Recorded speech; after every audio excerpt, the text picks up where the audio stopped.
KELOLAND turns 70 in just about a month. For decades, kids in our viewing area tuned into Captain 11, a longtime children's show broadcast from our studio. In tonight's Eye on KELOLAND, Kelly Volk checks in with some of his crew members. One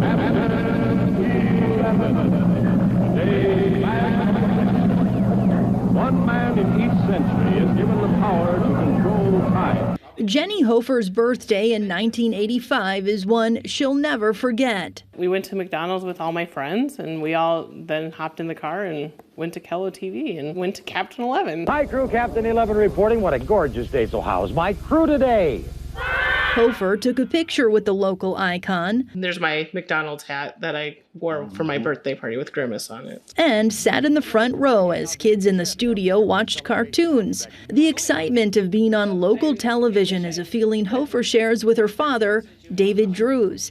He visited Captain 11 as a 4-year-old boy growing up in Rock Rapids, Iowa in the 1960s. It just shows the longevity of Captain 11 and the specialty of that.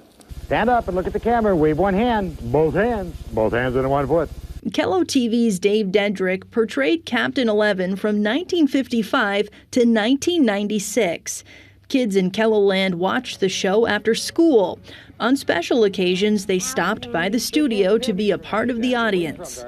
Melanie Sides grew up in Bridgewater. She appeared on Captain 11 with her siblings who were celebrating birthdays. That was really fun and fantastic for a small-town kid getting to go to the big city and be on TV. Heather, and who's that? Eric, what are you doing there? Car keys. I see you have the car keys already, huh?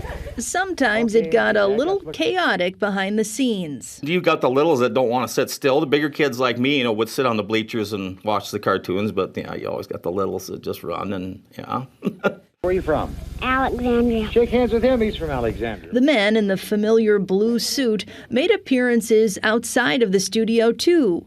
Shelley Hart got a special visit from the captain when she was a young girl. Well, when I was 4 years old, I had a brain tumor, and it destroyed the optic nerve.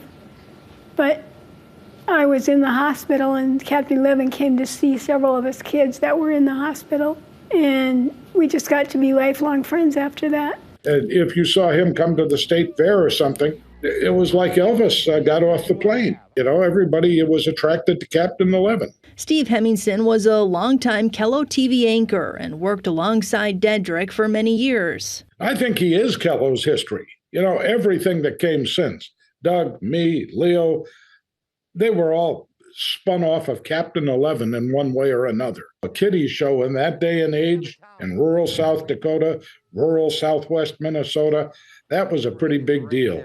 And I think Captain 11 was the personification of KELOLAND even after the show went off the air.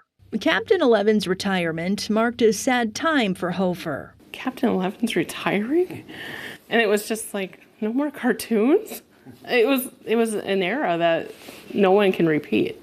But it's a time that can be remembered through photos and memories from Captain 11's crew members. So long, crew. Nice being with you. With Eye on KELOLAND, I'm Kelly Volk. Love hearing all the Captain 11 stories. And if you have any Captain 11 memories you'd like to share, visit our 70th anniversary page on KELOLAND.com.